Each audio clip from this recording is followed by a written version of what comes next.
Welcome to Anonymous Tarot. I'm Cleo, mythologist and ceremonial practitioner. Tonight, we're diving into the mysteries of the moon card. In many ancient cultures, the moon was a symbol of the feminine, the receptive, and the mysterious. It's a card that invites us to explore the depths of our own psyche and tap into the power of our intuition.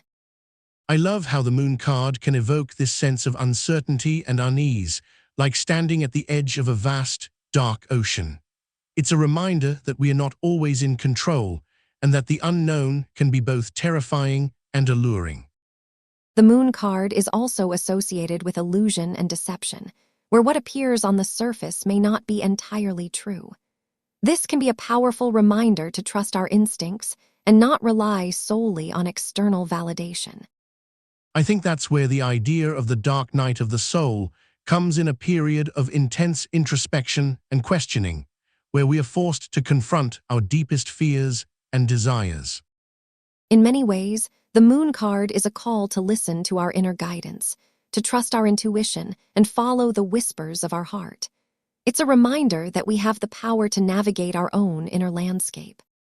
And what I find fascinating about the moon card is its connection to the cycles of nature, the ebb and flow of the tides, the waxing and waning of the lunar cycle. It's a powerful symbol of the interconnectedness of all things. In ancient Greek mythology, the moon is associated with Selene, the goddess of the night.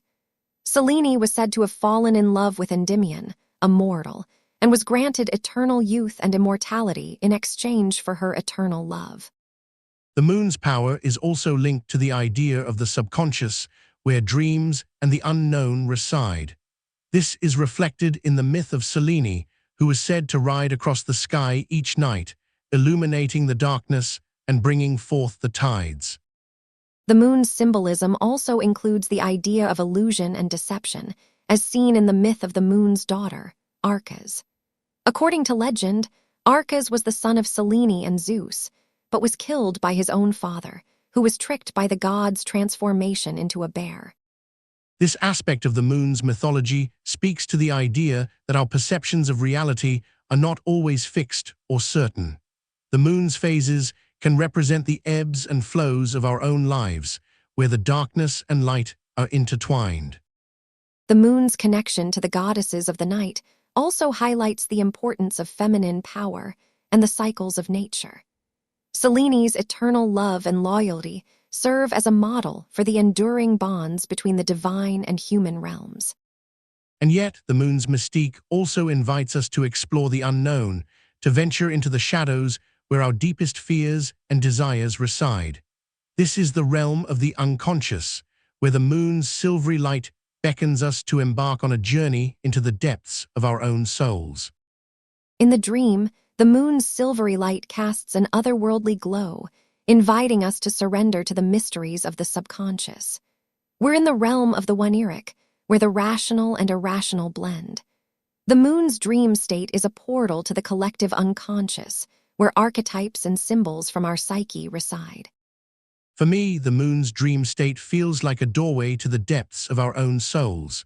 It's a place where the rational mind is pushed aside and the primal, instinctual forces of our being take over. It's a reminder that our subconscious is always guiding us, even when we are not aware of it.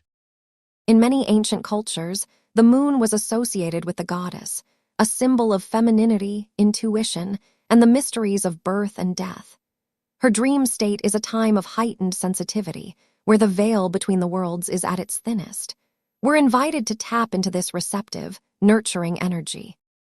I find the moon's dream state to be a realm of great beauty and terror. It's a place where our deepest fears and desires manifest, and we are forced to confront the shadow within.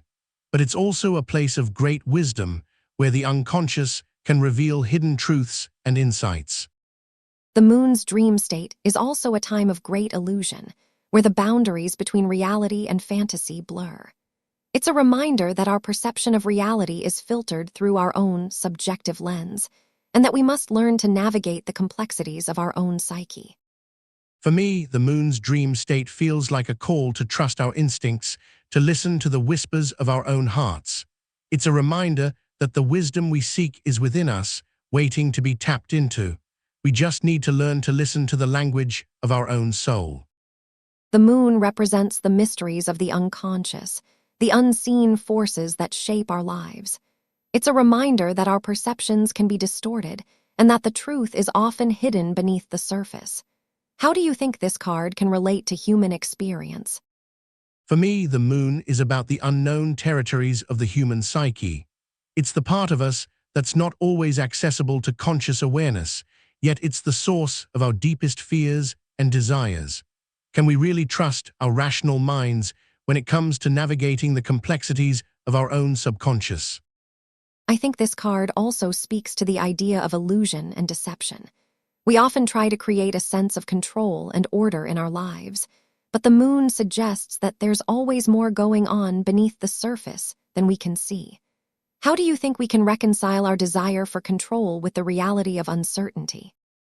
I believe the moon is a call to acknowledge the fragmented nature of our own psyche is. We're all made up of multiple selves, each with their own narratives and motivations. This card encourages us to explore these different facets of ourselves, even if it means confronting aspects that we'd rather not face. This resonates deeply with me, as I see the moon often associated with the feminine mysteries. It's a reminder that our own power and wisdom come from the depths of our own inner worlds, rather than external authorities or rational explanations.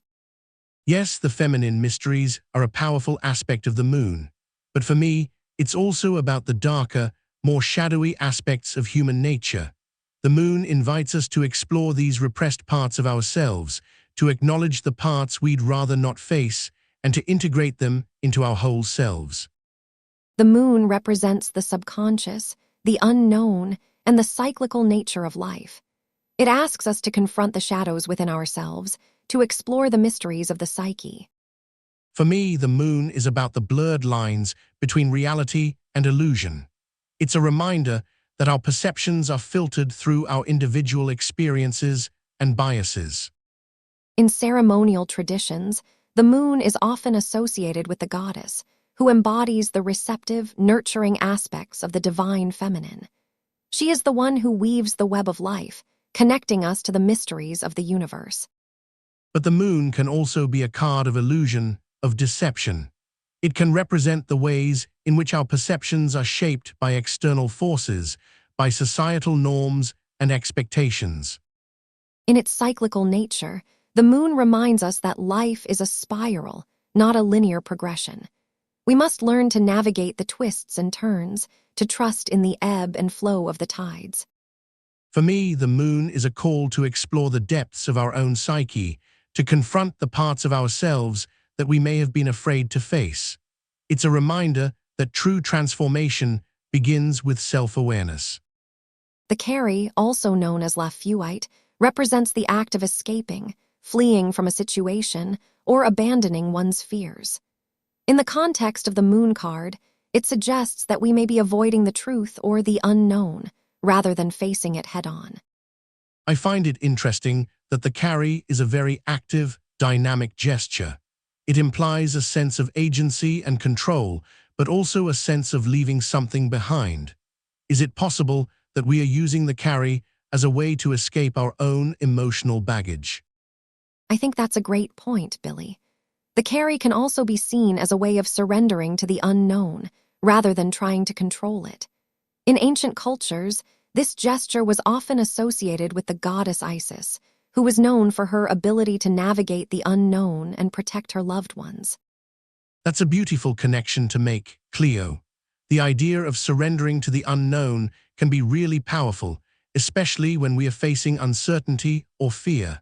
But what about the possibility that the carry can also be a form of self-sabotage?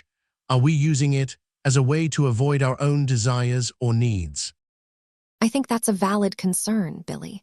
The Carry can be a double-edged sword. On the one hand, it represents the need to move forward and leave something behind.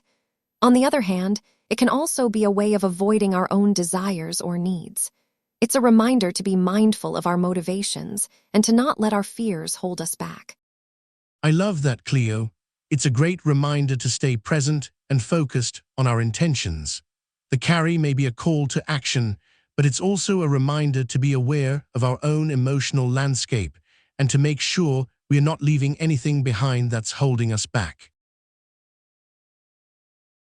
The cards have spoken. We'll see you at the next draw.